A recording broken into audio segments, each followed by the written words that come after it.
Well, good morning, everyone, and welcome to the webinar. Today, we're going to be focusing on long-term care. What do Michigan's older adults need to know? My name is Neel Hajra. I'm the CEO of the Michigan Health Endowment Fund. And we're so pleased you could join us this morning. One note of housekeeping, you'll see in your Zoom boxes, you have a Q&A section, a button you can press on. So as questions come up among our many and varied esteemed speakers, please use the Q&A function. We know for a lot of webinars, chat function is popular, but Q&A can ensure that we're receiving your questions and can answer them as they come. So keep an eye on that, and we, of course, do welcome your questions as we go along. I want to start by acknowledging our collaborators from the Institute for Healthcare Policy and Innovation, also known as IHPI. IHPI directs the national poll on healthy aging. And I want to particularly shout out Dr. Jeff Kullgren, the director of the national poll, and Dr. Erica Solway, the deputy director for the national poll. And also the rest of their team has just been fantastic to work with since we started partnering with them last year. I also want to acknowledge Scott Wamsley, who's taking time out of his busy schedule to speak with us as well. Scott is the director of the Bureau of Aging, Community Living, and Supports at the Michigan Department of Health and Human Services. In terms of the organization I lead, the Michigan Health Endowment Fund, we're the largest health foundation in Michigan. We grant out approximately $35 million every year, all aimed at bettering the health and well-being of Michiganders with an emphasis on older adults and children. Every year, we distribute more than $7 million through our healthy aging initiatives to strengthen our state's network of support for older adults and their caregivers. So when we do our grant making work, it's critical that we incorporate the voices of those we serve. After all, older adults are experts in their own right on their aspirations and their challenges, and it's critical that we understand the world from their perspectives as we all try to build solutions for them and try to help them age with dignity and health. In fact, Michigan has been home to a very respected national resource, the National Poll on Healthy Aging, and that's really helped the Health Fund and others in the state understand better those challenges and aspirations of older adults throughout the state. Last year, the Health Fund saw an opportunity to partner more deeply with IHPI, and we're really glad that they agreed to do so. And our goal was to bring the same national insights focused down to the state of Michigan by supporting the launch of the Michigan Poll on Healthy Aging. So today what we're going to talk about is one of the most recent poll reports focusing on long-term care. That's a critical issue for many families throughout Michigan, and we know that need is likely to grow in the coming decades. As you'll hear from our many speakers today, and as you'll see in the report, there are some clear and significant gaps in knowledge and resources among older adults related to long-term care in Michigan. So our aspiration is that this poll, this webinar, the report can all inform all of us on this webinar and beyond how we can approach better education, more resources, and better solutions for older adults and their families in Michigan when it comes to long-term care. So with that, I want to introduce the IHPI director, Dr. John Ayanian. John is the Alice Hamilton Distinguished University Professor of Medicine and Healthcare Policy, as well as a practicing general internist at the University of Michigan. John has served as the inaugural director of IHPI since 2012, and I'm really pleased to pass it on over to him. Thank you so much, Dr. Ayanian. Thank you for the warm introduction, Neel. As Neel noted, I'm John Ayanian, Director of the University of Michigan Institute for Healthcare Policy and Innovation, also known as IHPI. IHPI is committed to improving the equity, quality, safety, and affordability of healthcare as the nation's largest university-based community of health services researchers, uniting 750 faculty members from 15 University of Michigan schools and colleges on the Ann Arbor campus and the Flint and Dearborn campuses. Our members respond to vital questions in health policy and practice. Within IHPI, our Aging Research Network includes 100 faculty members with deep expertise on aging and older adults, including long-term care. We have many experts in our IHPI community working to advance knowledge in this important area. IHPI started the National Poll on Healthy Aging in 2017 with support from AARP that was integral to understand the perspectives of older adults across the United States. We were very pleased when the Michigan Health Endowment Fund reached out to us with interest in developing a Michigan-focused poll, building on the success of our national poll. We are grateful to Neel and the rest of the Michigan Health Endowment Fund team for their partnership. It's been great to watch the Michigan poll quickly develop over the past year into a widely cited resource on healthy aging for our state.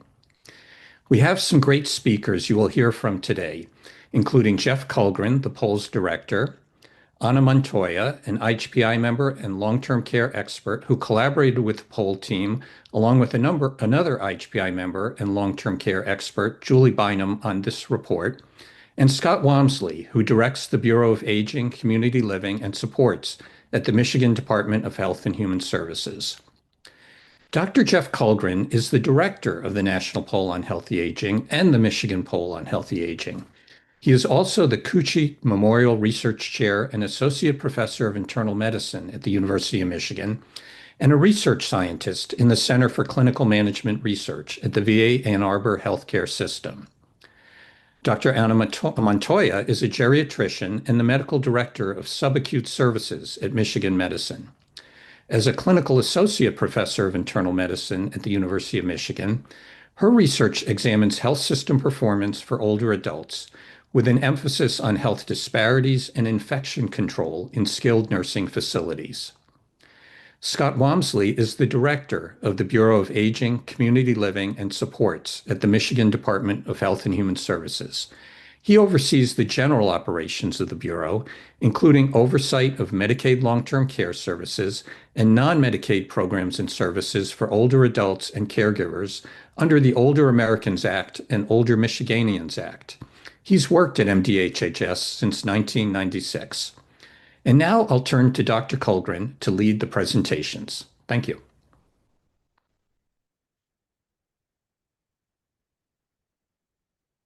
Thank you very much, John. Thank you very much, Neel. And thank you all so much for being here today. I'm excited to give you an overview of the National Poll on Healthy Aging and the Michigan Poll on Healthy Aging. Next slide. So as I think John mentioned, the National Poll on Healthy Aging launched in 2017. And so we've been around for 8 years now. And if we can go on to the next slide, over the goals of that work over the previous 8 years have really been threefold. The first goal in the National Poll on Healthy Aging is to develop, implement, and sustain a recurring nationally representative household survey of U.S. adults age 50 and older. Second, we try to disseminate those results through multiple channels, which we'll talk more about in a moment. And then thirdly, through that dissemination, we seek to reach a variety of audiences, including older adults and their families themselves, healthcare and aging professionals, as well as policymakers. Next slide. And over the last 8 years, we have covered a wide array of topics. And what you see here on the screen is but a sample. We've covered, for example, aging in place, emergency planning, loneliness among older Americans, use of patient portals, telehealth, mental health, brain health, advanced care planning, the list goes on. And if you go to our website at www.healthyagingpoll.org, you can see all of the topics that we have covered over the previous 8 years. Next slide. And the results of these polls have been covered widely in the local, regional, national, and even international media. And here on the slide as well is but a sampling of the major media outlets that have covered our work. Next slide. And as John and Neel mentioned, we saw a real opportunity to partner with the Michigan Health Endowment Fund because we kept asking questions. That's interesting about what you're finding about older Americans, but what does that look like in our own backyard here in the state of Michigan? And so we were very fortunate to be able to partner with the Michigan Health Endowment Fund to launch the Michigan Poll on Healthy Aging in 2024. Next slide. And the poll launched in 2024. There really was some foundational work that we did together with our colleagues at the Michigan Health Endowment Fund to really launch this poll in the state of Michigan, and starting with hearing from older Michiganders themselves. In our work, we really seek to elevate the voices of older Michiganders and older Americans. And so we turned first to older Michiganders to hear what their thoughts were, what their concerns were about healthy aging in our state. And we did that in 2023 by first conducting 6 focus groups with 54 older adults from around the state. We then next developed a plan to generate a robust Michigan sample to use in our polling, and I'll say more about that in just a moment. And then our first work from the Michigan Focus poll focused on financial scams among older Michiganders. We released that in November 2023. If you're interested in that work, again, you can go to our website. We then officially launched the Michigan Poll on Healthy Aging in May of 2024. And in releasing our Michigan-focused results, we seek to release Michigan reports at the same time as our reports focused on our national sample. And importantly, that allows us to compare the results from our Michigan sample to the results from our national sample. And since the inception of the Michigan Poll on Healthy Aging, we have released 11 reports and articles that have been published using Michigan data. Next slide. So if we look across these 2 polls, we've released over the last 8 years 70 national reports, as I mentioned, 11 articles that feature Michigan findings, and a wide array of other publications and dissemination opportunities that feature timely, highly relevant data. Through those collaborations, John had mentioned that there are over 700 members of the Institute for Healthcare Policy and Innovation at the University of Michigan, and we've collaborated with more than 70 of those. So more than 10% of the membership of IHPI have collaborated with us in our polling. We, after we collect the data and analyze it and generate reports and in some cases publish peer-reviewed publications, we then make our poll data available to the public. So we have released 12 waves of data that can be downloaded for public use, and we're continuously releasing new waves over time. And our team has published over 50 peer-reviewed publications featuring our poll data. So not only do we try to disseminate our work through the media, but also through peer-reviewed academic publications. Next slide. The methods we use in the Michigan Poll on Healthy Aging are very similar to those that we use in the National Poll on Healthy Aging. We conduct our surveys using NORC at the University of Chicago. They're a Speak panel, and we combine that with non-probability samples to enrich our sample with more survey responses from older Michiganders. The surveys are completed online for those who are comfortable using such technology, or by phone for those who either don't have access to or have the familiarity or comfort with completing a survey online. They can complete the surveys by phone. We field our surveys twice a year to about 1,200 Michiganders age 50 and older. And then after we collect data from those over 1,200 Michiganders, we then weight the results of those data to reflect the state's older population. So all of the results we'll be talking about today are all representative of adults age 50 and older from the state of Michigan. Next slide. And I'll close with just a sampling of some of the high impact work that we've done in the Michigan Poll on Healthy Aging in the last year. One of our most important polls focused on the top health related concerns of older Michiganders. What you see here on the slide are the percentage of older Michiganders who were very concerned about each of the following topics. There were a longer list of topics we asked about in that poll, and that was done in May and June of 2024, so leading up to the most recent national election. And you can see here that those concerns all focused on costs, and that's a theme that you hear more about today as it pertains to long-term care. Next slide. We also have done polling on another critically important topic, and that's awareness of and use of services and supports that are available to older Michiganders, including through our state partners. And we asked, for example, about familiarity and use of area agencies on aging, as well as state health insurance assistance programs.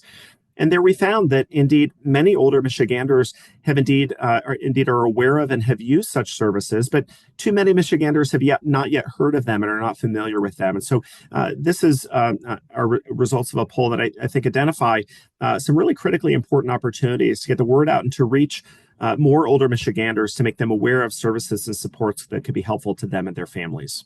Next slide. And then another critically important finding that we have had from our Michigan focus polling is that 20% of Michigan adults age 50 and older provide regular care or assistance to at least one adult age 65 and older in the past year. So we know that a lot of older Michiganders serve as critically important caregivers to loved ones.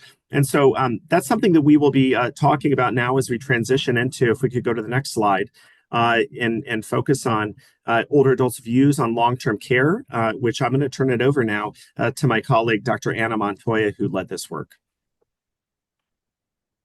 Thank you, Jeff. And thank you, everyone, for joining us today. I am excited to share our poll findings on older adults' views on long-term care. And let's start with what is long-term care. Next slide, please. So long-term care services are services designed to help meet the health and personal care needs like bathing, dressing, personal hygiene, transferring, eating, when a person can no longer perform them independently. We may take some of these activities for granted, but some older adults find themselves unable to perform them and require assistance. Assistance with these activities can be provided at home by caregivers, like a family member or a friend, or by paid caregivers, or it can be provided in a residential facility like assisted living or a nursing home. Next slide, please. In August of 2024, the National Poll on Healthy Aging and Michigan Poll on Healthy Aging asked adults age 50 and older about their experiences with and views on planning for long-term care, as well as preferences for long-term care. We had 3,486 U.S. adults age 50 and older, and this included 1,175 Michiganders who completed the survey. This presentation incorporates findings from the Michigan Poll on Healthy Aging report, which was published on May 1st, and data included in the interactive data dashboard. Both the article and the link to the interactive data dashboard are available on the poll's website. Next slide, please. First, I wanted to show these key findings from the national poll. So while it is known that 2/3 of older adults who survive to the age of 65 will need long-term care services in the future, it is concerning that only 57% of U.S. adults age 50 and older think that they probably will not need long-term care in the future. Additionally, 48% say that they do not know how to plan for their long-term care needs. We found that few older adults have taken key steps to prepare for long-term care needs, like designating a power of attorney, or making home modifications, designating a caregiver, or making financial arrangements to be able to pay for long-term care services. We also found that 62% of U.S. adults mistakenly think that Medicare will pay for their care if they need to permanently move into a nursing home. Next, please. Next slide, please. Okay. Next, I am going to show Michigan-specific findings. And while we did not see major differences between Michigan and national populations in their responses to our poll questions on long-term care, the fact that our state's residents will be confronting these issues sooner makes this an important issue for families, for policymakers, and community organizations to address. Next slide, please. In the Michigan poll, we found that many Michiganders age 50 and older may not be ready for their future long-term care needs. 59% of Michiganders 50 and older believe it is unlikely that they will need long-term care in the future, similar to the 57% that we observed at the national level. And this means that 41% of them think it is likely that they will need long-term care in the future. However, 45% of Michiganders reported that they do not know how to plan for their long-term care needs, also similar to the 48% that we observed at the national level. Next slide, please. When we asked about specific ways they may have planned for their future long-term care needs, few Michiganders 50 and older reported that they have taken steps for it. For example, only 25% have designated a durable power of attorney, which is particularly concerning. A durable power of attorney is a legal document that designates a person to make healthcare decisions on someone's behalf if they become temporarily or permanently unable to make those decisions themselves. This can help guide medical care according to the individual's wishes through the designated decision maker. When we looked at specific age groups, only 13% of Michiganders aged 50 to 64 said that they had completed one. And even among those aged 65 and older, only 37% had signed a durable power of attorney. Michigan Medicine offers a free durable power of attorney form and provides instructions for anyone who download, to print, or to complete this form. About caregivers, only 24% have identified people in their lives who could serve as caregivers. Caregivers are individuals who provide essential support and assistance to those who are unable to fully care for themselves.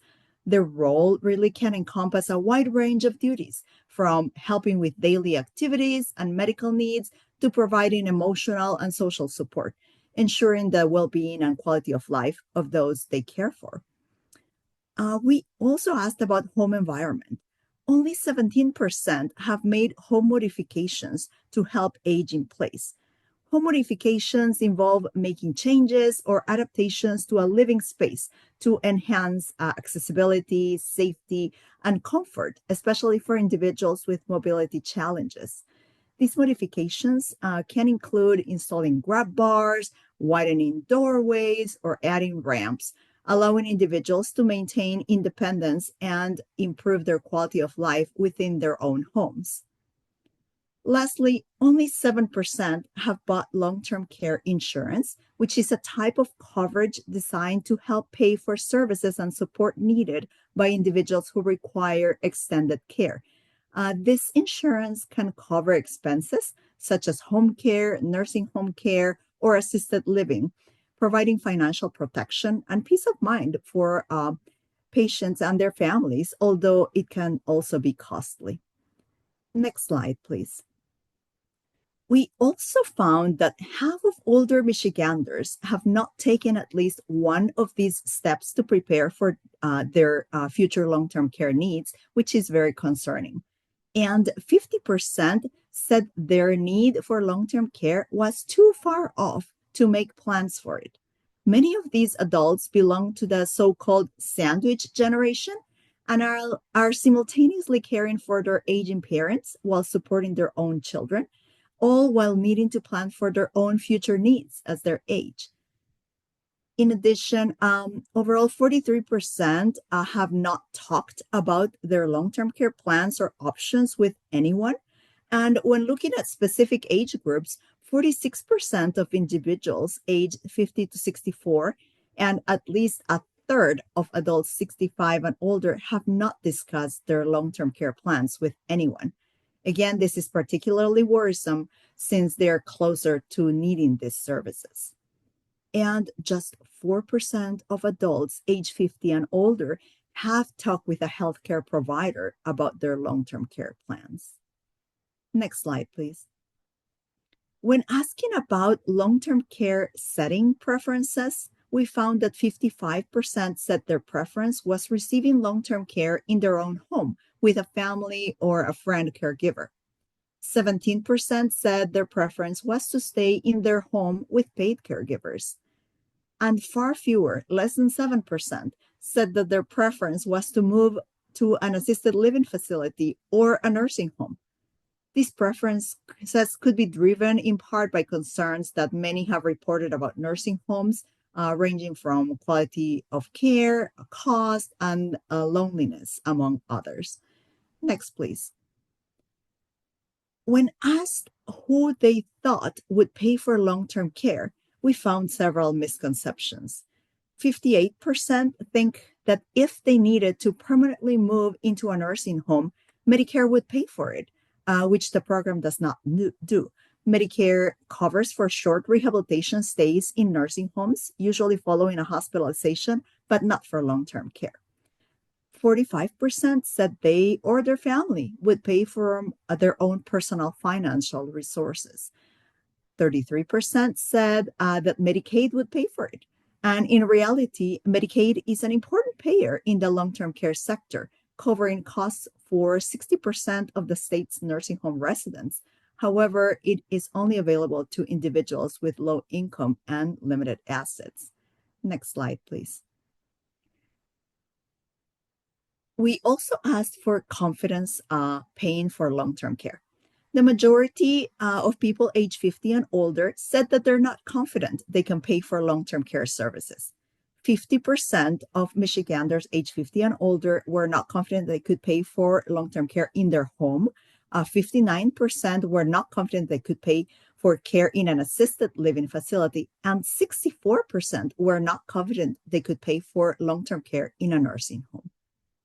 Next one, please.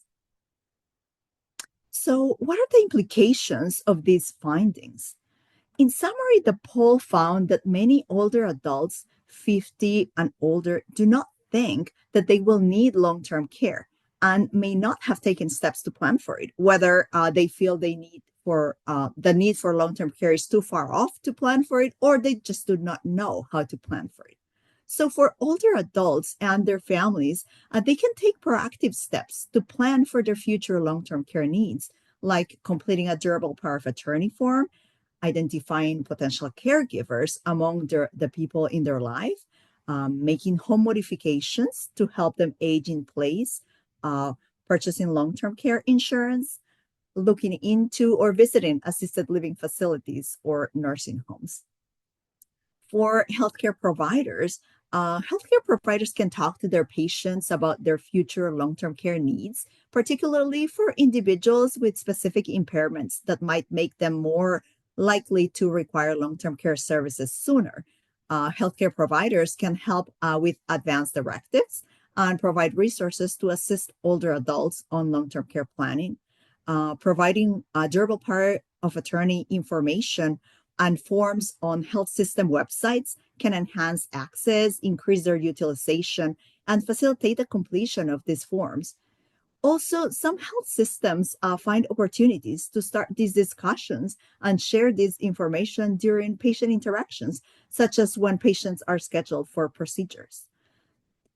For policymakers can assist with increasing awareness of the importance of long-term care planning, highlight available resources for effective planning steps, and identify practical ways to finance long-term care services through public education initiatives. A previous national poll on healthy aging, as Dr. Kullgren has shown that the cost of long-term care is a major concern for older adults. So we need to take this into consideration. And for communities and organizations like Area Agencies on Aging, a nationwide network of organizations that provide services and resources to older adults and caregivers in their local areas, along with professionals such as financial planners or elder law attorneys and geriatric care managers, can assist older adults and their families grasp their long-term care options and create personalized long-term care plans.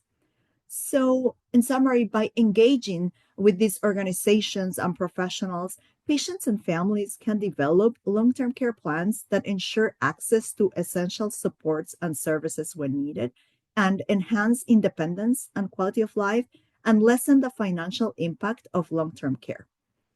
Next, we will hear from Scott Wamsley about the activities underway in our state to raise awareness and improve access to long-term care services. Thank you. Thank you, Anna. I appreciate the important information from both you and Dr. Kullgren on the findings of the survey. I will say that at MPHHS and within the Aging Community Living Services Bureau, Living and Supports Bureau, we're not surprised by the findings. These are things we've heard over time before. There is certainly a lack of awareness. There is confusion about the programs and services that are available for older adults and caregivers in terms of long-term care. So the findings aren't surprising, and they're something that we take a look at the Michigan Department of Health and Human Services and try to develop programming to support older adults and caregivers, knowing that there is a lack of awareness, knowing that there is a reticence sometimes to engage in long-term care planning. And so that is something we are certainly focused on. The Aging, Community Living and Sports Bureau at MDHHS manages the Medicaid-funded and non-Medicaid Older Americans Act and Older Michiganians Act funded programs for older adults and caregivers and adults needing long-term care. So it may be programs like the nutrition programs, the in-home service programs that we have through our Area Agency on Aging Network. It may be programs for caregivers. So the wide variety of those programs across the state are managed by ACLS. And one of the things that we try to do is to try to focus on the different needs of an aging population. We know in Michigan, the population is aging. We have 2 counties in the state, Ontonagon and Alcona counties, which are among the 2 oldest counties in the country. So with an aging population, there's a growing need for these services. So one of the things I'd like to do in terms of providing some information related to our programs and react to the poll is to identify some of the programs that we have out there. We have for a number of years supported care management in-home service programs. And those are really programs focused on supporting a person in their home. And we have heard over time and have heard repeatedly, individuals want to stay home as long as they can. And that is something that in-home services and care management programs across the state are intended to support. We serve about 23,000 individuals in their homes across the state with our Older Americans Act and Older Michiganians Act non-Medicaid programs for in-home services. So it's a large program population that we serve across the state, again, intended to maintain independence for older adults across the state. Many of you have also probably heard of the nutrition programs. Meals on Wheels is one that people often talk about, and we do provide more than 10.6 million meals per year to older adults, whether that's home delivered meals served in the home to individuals that have challenges getting out of the home or have challenges preparing food, shopping, that type of thing. And then we also have congregate programs across the state that you may find in a senior center or community center. And those congregate programs we have about 500 congregate meal sites across the state. And in total, we serve almost 100,000 people per year in the nutrition program. So those programs are large programs that have a lot of reach across the state and have been around for many years. But it provide that important nutrition function, but also socialization, and also, especially in the case of congregate programs, an access point for other services that may be available at a senior center, at a local community center, whether that's an exercise class, a disease prevention, health promotion class, a legal services class, medication management program, but really is that connection locally for programs that you might find in the community to serve older adults. We heard a fair bit about the importance of caregivers, and we certainly would underscore that importance. Supporting caregivers in the community is part and parcel of what the Aging Network does, whether that's through adult day programming or through respite care programming. We have caregiver training and support programs, and it's really focused on trying to support that caregiver as they provide care to an individual, a loved one, a family member, because we do know that about 80% of Michigan's care to older adults is provided by informal caregivers. And so the support that we can give to those caregivers is extremely important, because on the other side of things, we know that there's a direct care worker shortage in the state, and there are pressures on all of our programs in the community that utilize direct care workers because there is a shortage of those workers. It's difficult work. It is work that we want to make sure that we have a well-trained workforce to provide services in the community. Often hands-on services, personal care, homemaking services are handled by direct care workers. We don't have a network of community-based programs on the Medicaid side or on the non-Medicaid side if we don't have direct care workers. And we also do know that to the degree that you can support informal caregivers, it does take the pressure off that direct care worker shortage, because individuals are being are being supported by their informal caregivers and lessening the need for the paid direct care workforce. So they work in tandem. So that's an area of focus of ours, is to really support both the informal caregiver workforce as well as the direct care workforce. And then we have a variety of community-based services that you find in senior centers. Some of those I mentioned could be transportation programs. It could be, as I said, legal services programs, but really community-based programs that are available through a network across the state of senior centers and local community centers. And so on the non-Medicaid side of things, we have about $126 million appropriated in the current year for those programs across the state. And so that is certainly something that we support at MDHHS, and appreciate the continued support of the governor and legislature on funding those programs. We also, as I mentioned, support Medicaid-funded long-term care programs. And so some of the programs that attendees may be aware of are the My Choice Waiver Program, which is a program that serves people in the home that have a nursing home level of care. We also have the My Health Link program, which supports folks that are eligible for both Medicare and Medicaid, and that provides their medical, behavioral health, and long-term care services all within the one program. We have our home health program, which is providing personal care services across the state to individuals that qualify for Medicaid. Often a family member is hired as the caregiver that provides those personal care services. We have the PACE program across the state, which provides services, all-inclusive services to individuals that are both Medicaid and Medicare eligible at PACE centers across the state. And those are folks that live in the community and go to PACE centers for those services. All told, those services serve about 100,000 individuals per year. So across those Medicaid programs in the community, we do serve a large number of individuals as well. On the nursing home side, we serve about 33,000 people per year in nursing homes. And as was mentioned in the earlier slides, the bulk of that is paid for by Medicaid in terms of the cost of Medicaid services for long-term care.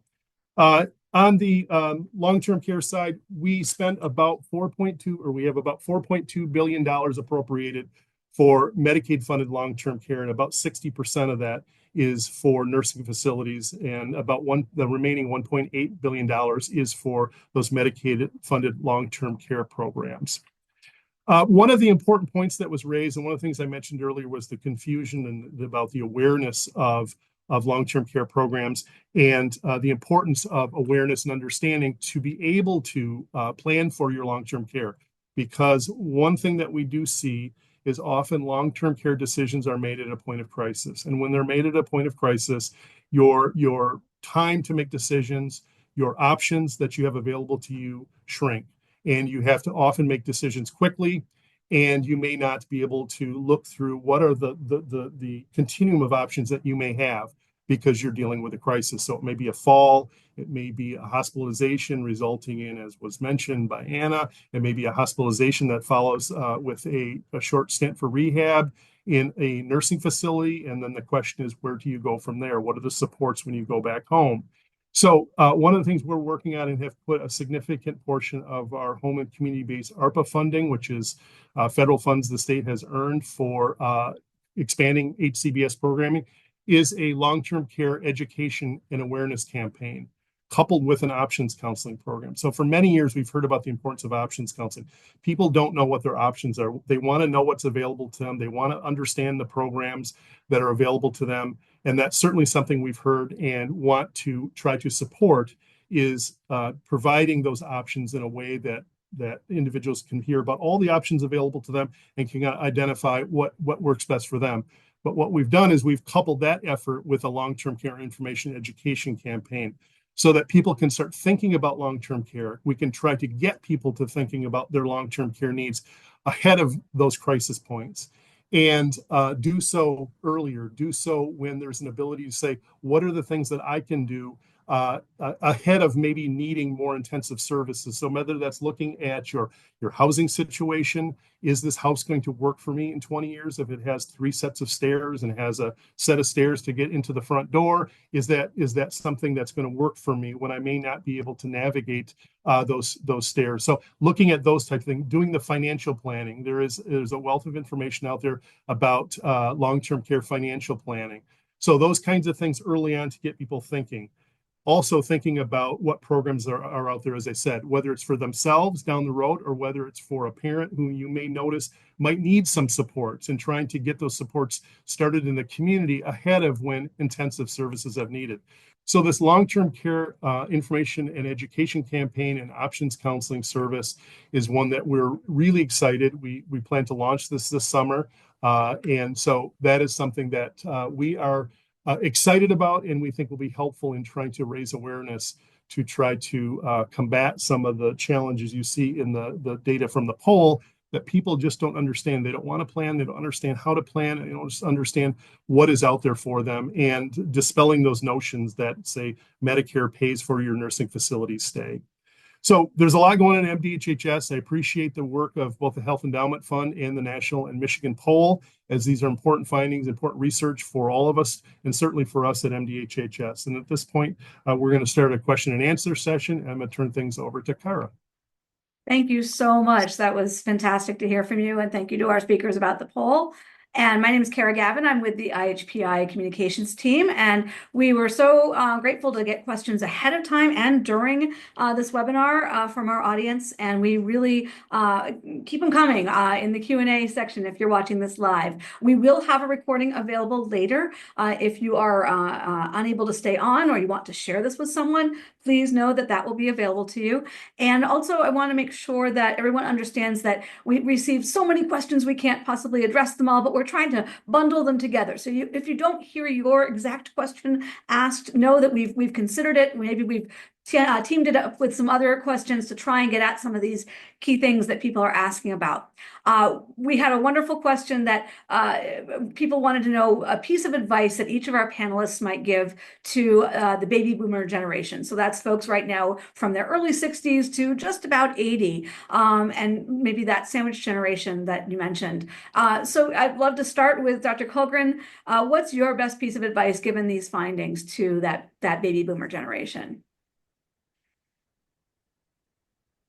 It's a really good question. And I think, it goes back to one of our most important poll findings that, there are many people who think it's unlikely that they'll need long-term care services and supports in the future. And the reality is that we know from a variety of other data that, in fact, most people will need that over the course of their lifetimes. It may feel like it's far into the future, but it's never too early to start planning. And so it's probably something to, be discussing with family members, with friends, with one's healthcare provider, assessing one's option. In some cases, if people have access to a financial planner, these are very complex but yet important decisions. And it's never too early to start planning for them. Dr. Montoya, would you like to go next? Sure. I agree 100% with Dr. Kullgren. It's never too early to start planning. Maybe I would, the one piece of advice that I would give is to get your durable power of attorney form completed, and share it with your providers, with your family members. If you're a grown child of a baby boomer, maybe help them get this form completed. No one wants to make decisions like Scott was mentioning in a rush manner, especially when you are facing a health crisis. Also, as clinicians, we see that for some individuals, the decision of who will be the designated person is easy. However, for others, it may require a series of conversations with multiple family members to make the decision. I would advise to get it done the sooner, the better, and make your decision known to your family and friends. In my clinical role in nursing homes, I have encountered situations where older adults were hospitalized, then transferred to a skilled nursing facility, but then they couldn't recover fully and needed to move to long-term care. Many wished to return home for care, but hadn't planned in advance. And they hadn't designated a caregiver or secured the financial means to afford long-term care at home.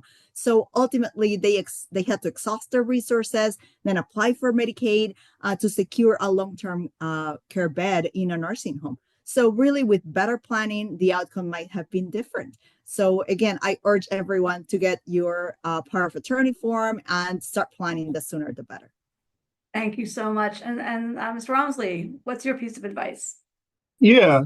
Thanks to both Dr. Montoya and Dr. Kullgren. I agree completely with their suggestion. One thing I would add from the program side is it's important for older adults to get connected. And to my way of thinking, long-term care starts well before you are in a program like My Choice. If you're in My Choice, you are into the trajectory of long-term care. But if you get involved in the congregate meal program, you get involved with the senior center, you can get out there before needing those more intensive services.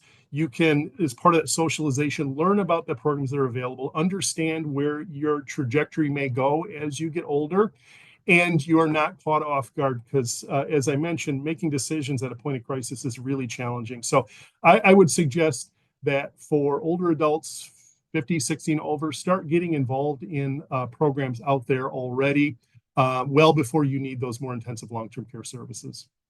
Thank you. And when you say congregate meals, you mean like going to the lunches that might be held at your local senior center? Sure, yes. And those are often connection points for other services that you might find in the community that would be helpful to you. So yes. Fantastic. Thank you. So I wanted to ask Dr. Kullgren, we had a couple questions from folks wondering why the poll starts at age 50, since that doesn't seem like an age group that needs a lot of long-term care or other types of issues. So why do we start at 50? Yeah, I saw that question as well. It's a really good one, and it's one that we, often ask ourselves when we're planning for a particular poll. There are some polls that we have done over the years where we focus exclusively on those, for example, 65 and older. In this case, for all the reasons we've been talking about, we're interested in the views, the perspectives of, and the experiences of those before age 60, before age 65, for sure. To understand as people are approaching that age where need for long-term care services and supports and need for caregiving, for example, becomes increasingly likely. How people are viewing those potential needs into the future, because that's really where we can identify some of those opportunities to better connect people with services and supports that they may need and better support them and their families for meeting their own health goals. And so that's why we collected data from those starting at age 50. Wonderful. Thank you. Dr. Montoya, we had some questions about whether there were any differences that you saw in the data. You mentioned a few differences by the 50 to 64 age group versus 65 and up. Were there other groups, regional or health status or socioeconomic status, where there were differences in how they were preparing or what they had already done? So thank you. That's a great question. So for older, we noticed that older adults with a health problem or disability were more likely than those without those limitations to think that they will need long-term care. Also, older adults with a reported health problem or a disability that limits their activities of daily living were more likely than those without such limitations to express worry about their future long-term care needs. Adults with fair or poor physical or mental health were less confident in planning for their long-term care needs compared to those who identify themselves as having excellent, very good, or good health. So this underscores really the need for targeted outreach and support for individuals who may have greater future needs. Thank you so much. Mr. Wamsley, you talked about this campaign that's going to start this summer with awareness and driving people to awareness that they can get services from the state or get consults about their needs from the state. For those who are watching, maybe who are working in the aging related space or are clinicians, what will they be able to do to help spread the word about that? And also just, are you buying billboards? What kinds of things will you be doing to get the word out? Yeah, certainly. And we will be building a website, a robust website that provides online materials about the various long-term care programs, as well as connection points for the Aging Network. We'll also be doing media spots, and we're going to develop a lot of materials that will be available either online or through our local partner agencies. Certainly, we want to underscore those be culturally competent materials. So there's a variety of different communities within Michigan. We want to make sure that this information is available throughout the community. And also through the Aging Network, through our partners in the Aging Network, there's an awareness. So we'll be trying to push the information out both online, through the network, through media spots, and get the word out as broadly as we can. But if folks who are on this webinar could help amplify that, Yes. that's something. Is there any way that they can be alerted when that campaign goes live, or?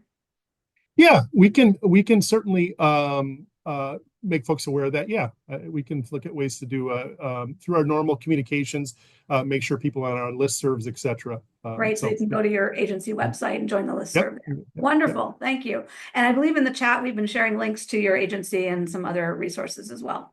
For our two physicians, we've had some questions about what people can do to remain independent as long as possible and to not perhaps need these long-term supports, or at least to not have to move out of their homes. So are there things that about preventive healthcare that they can be doing, or things like volunteering or working that they can do? So Dr. Kullgren, Dr. Montoya?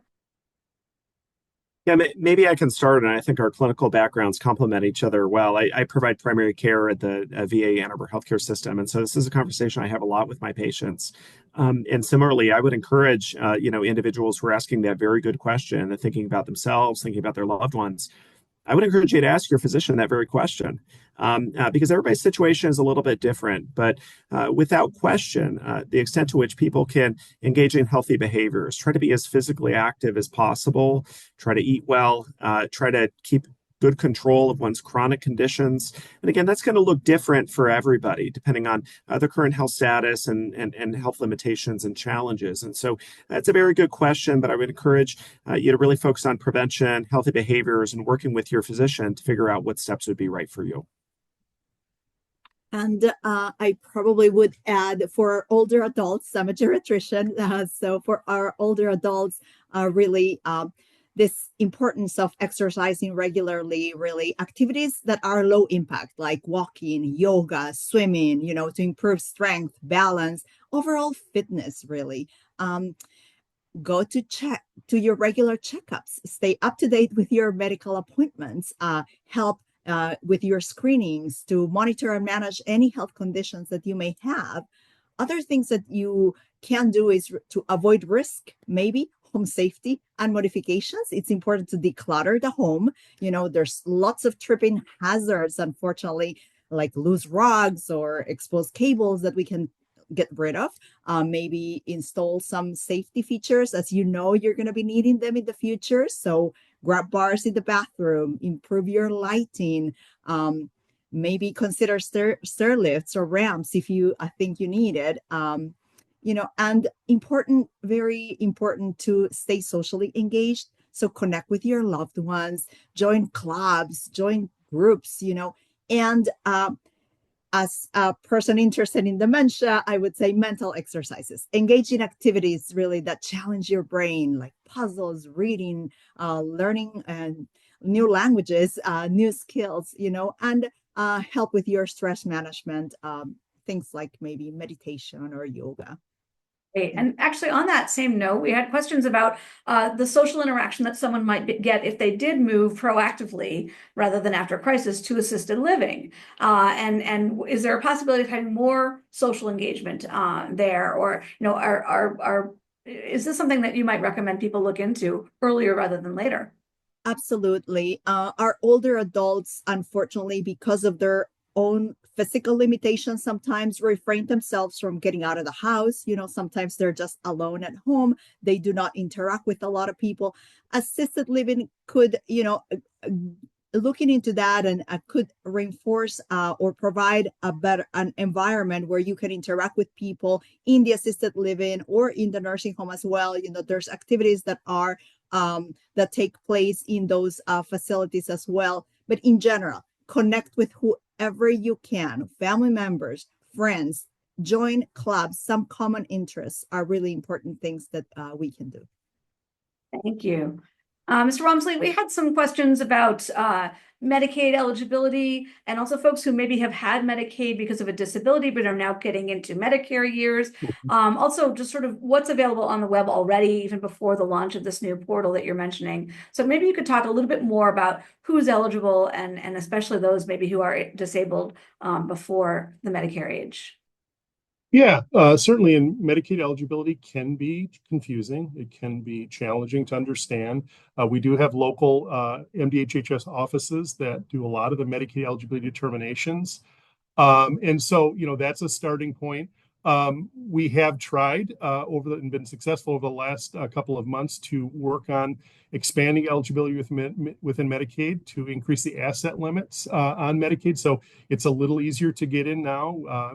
Michigan had an asset limit for individuals of about $2,000 in asset for many, many years, and that's been increased to about $9,000, so a pretty significant increase. So we've tried to expand the eligibility. Certainly on the website, there is information on the MDHHS website about Medicaid eligibility and some ways to look to see if that's an option for you. Through the options counseling program I discussed, there is certainly going to be conversation about programs that people may be eligible for, including Medicaid long-term care programs. So whether it's the My Choice Waiver program or the My Health Link program. So there is assistance out there for individuals in trying to see if the Medicaid funded long-term care programs will work for them. On the Medicare side, part of our options counseling program brings in our state health insurance program, which is a national program that's available that counsels people on Medicare and how Medicare covers things that Medicaid doesn't, and vice versa. And so what is the combination when you're crossing between Medicaid and Medicare?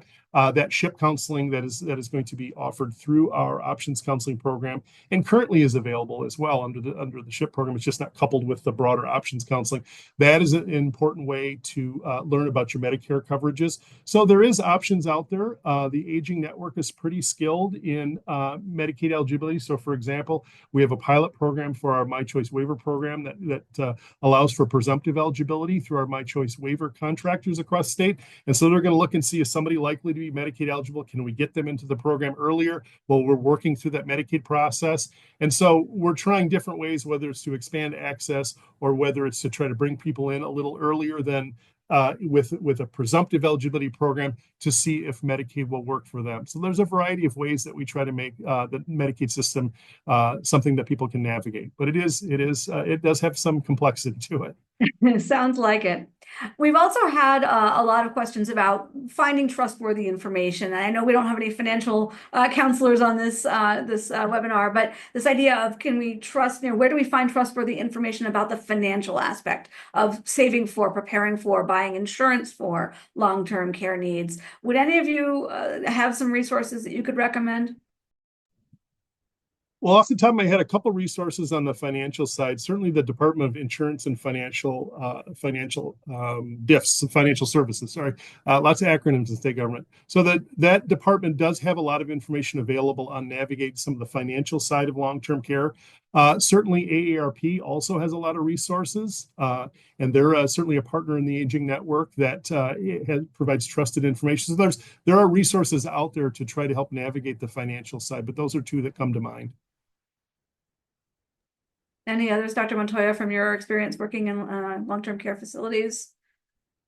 So Area Agencies on Aging is a good resource, and we have geriatric care managers who can help guide some social workers who may have a little bit more information, but also, of course, all the sources that were mentioned by Scott previously. Right.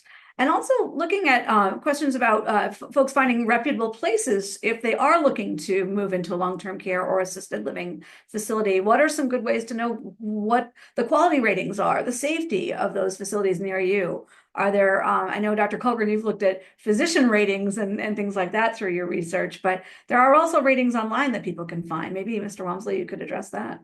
Yeah, there certainly are nursing home ratings that are available online at the federal government level. We typically defer to those because they do a good job with the ratings and the surveys of the facilities, et cetera. And so it does give you a good snapshot of the quality of a nursing facility. Assisted living is a little different. A lot of those are private pay arrangements, and they're not maybe often regulated as nursing homes are. So it may be a little more challenging there. But I know personally, going through the assisted livings with my mother, going out and touring one, family members going out, identify some in your community and go out and take a look, and you can see the services they have to offer. Do the residents look like they're engaged and active? You just walk through the facility, and that's certainly a way to see and take a tour. Wonderful. I think that's a great note to end on. Thank you to everyone who took part, everyone who watched, everyone behind the scenes. Again, we'll have a recording available. Thank you to the Michigan Health Endowment Fund for supporting the Michigan Poll on Healthy Aging. And thank you to the State Health Department. We're looking forward to seeing what you launch this summer. Thanks, everyone. Have a good day.